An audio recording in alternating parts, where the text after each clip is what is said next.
Hazara division بھی ملک کی طرح اس وبا کی لپیٹ میں ہے.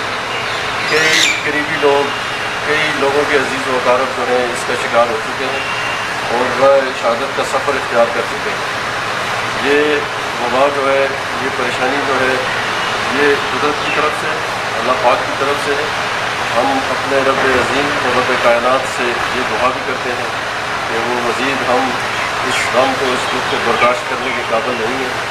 ہمارے گناہوں کی معافی دیں اور ہمیں مزید اس بیماری کو اپنے حکم سے ہی ختم کریں. تمام کرائسز، کسی بھی قسم کے ڈیزاسٹرز، وبائیں، کلیمٹیز جو جس ملک پر آتی ہیں تو اس کا مقابلہ پوری قوم متحد ہو کر کرتی ہے. اور میں فخر سے کہتا ہوں کہ پاکستانی قوم جو ہے متحد ہے، پاکستان کے ادارے متحد ہیں.